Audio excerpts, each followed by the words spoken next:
Kita mulai ya. Welcome semua ke market meeting hari ini gitu ya. Tanggal 17 Juli.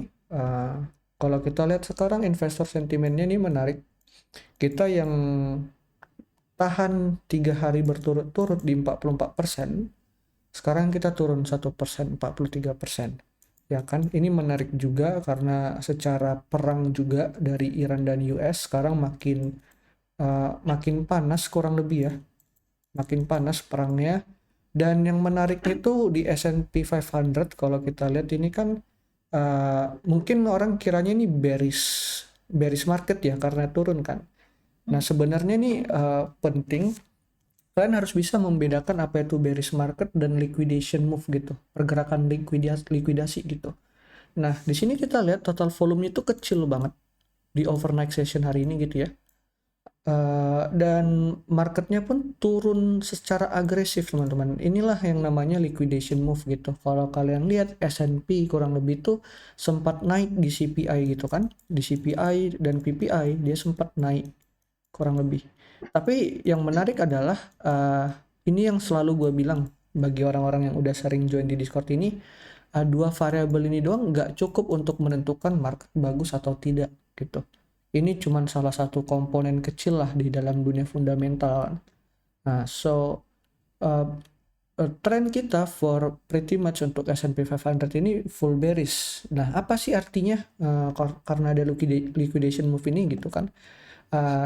Trade yang kemarin kita ambil, contohnya Amazon, swing trade yang kita ambil di Amazon itu gue langsung stop di saat kita dapat harga wajar kita. Kita dapat harga wajar kemarin di $257 kurang lebih, kita hit fair price-nya, dan Nvidia yang pretty much kita mau nunggu entry pun, gue bisa bilang gue udah nggak tertarik sama aset ini untuk kita swingkan gitu ya. Kalau kalian swing trading sekarang yang di US market tinggal keluar aja dulu. Kenapa? Karena investor pretty much udah keluar dari saham US kurang lebih. Terbukti dari S&P ini pun yang udah makin hancur gitu. Kenapa sih S&P ini penting kurang lebih? Ini tuh representasi dari sekian banyak saham kurang lebih gitu ya. Di sini mungkin ada saham Amazon di dalamnya gitu kan. Ada saham uh, banyak lah, ada yang saham kesehatan, ada saham minimarket yang besar itu apa sih namanya? Nama minimarket mereka Iya, yang besar itu whatever it is. Jadi di sini adalah kumpulan banyak-banyak aset gitu. Nah, Nvidia sendiri itu kan ketuanya kan Nasdaq ya, ya kan? Nasdaq ini kumpulan dari banyak-banyak aset teknologi gitu, seperti Nvidia, AMD dan lain-lain gitu kan. Apple mungkin termasuk dalamnya. Jadi NQ sendiri pun kalau kalian bisa lihat Nasdaq itu turun jauh gitu. Kena liquidation move juga per hari ini. So itu udah sinyal bagi kita bahwa oke, gue mau swing trade nih di saham US. Sekarang bukan waktunya. Karena apa? Posisi long itu udah kena liquid habis gitu. Ya kan? Mereka kena likuidasi di situ. Oke? Nah, jadi swing trade apa sih yang menarik kita lihat? Mungkin kita bisa balik ke oil gitu. Harga wajarnya itu kita udah hit kemarin. Terbukti di saat harga wajar hit, market ini lagi developing. Ini mau naik atau turun nggak sih gitu kan? Nah, perkara serangan dari Iran kemarin, tadi, ini ada shock nih di oil. Ada shock yang membuat market itu naik kencang banget gitu. Nah, kalau misalnya kalian bisa dapat break atau technical kalian sesuai dengan ini, kalian bisa target oil ke $85 sisanya. Kurang lebih begitu ya. Swing trade itu aja konteksnya. Bang, emas gimana? Ada yang nanya emas, gue kurang suka emas intinya, tapi efek dari ini juga kan emas jadi turun kurang lebih ya. Emas sekarang lagi turun, kalau kalian bisa dapat ekspansinya silakan, tapi menurut gue emas bukan aset yang terlalu aman untuk ditradingkan gitu ya.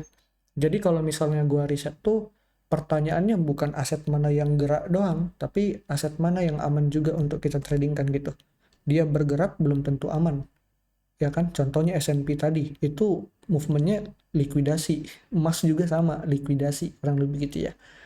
Nah, scalping section. Nah, untuk kalian yang trading mau scalping di emas, harga wajar itu 0,43%, ya kan? Untuk yang baru pertama kali join di sini, harga wajar itu adalah target minimum yang lu harus bisa capai di satu sesi scalping. Jadi satu sesi scalping lu nggak dapat harga wajar, lu rugi hitungannya. Let's say kamu short nih di sini, ya kan, 0,43%, harganya ngelambat, ini ada potensi reversal gitu kan. Lu jangan break even, lu langsung cabut aja, kurang lebih gitu, karena ada potensi pembalikan harga. Ini terutama penting banget di Nasdaq dan S&P tadi, apalagi 1 jam pertamanya itu penting banget gitu ya.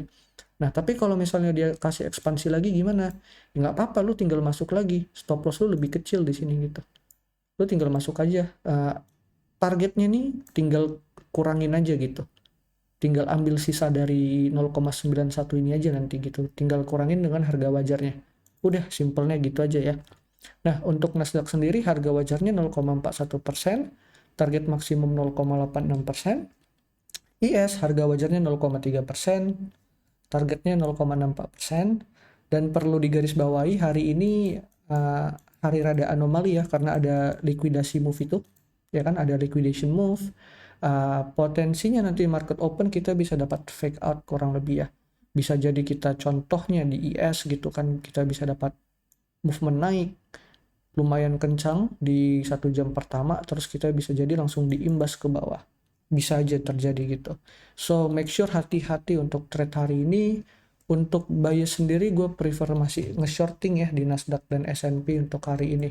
I think hari ini udah cukup transparan lah harinya gitu, kurang lebih. Ada pertanyaan nggak kalian sebelum kita selesaikan ini? Oke, tanya Mas Ci.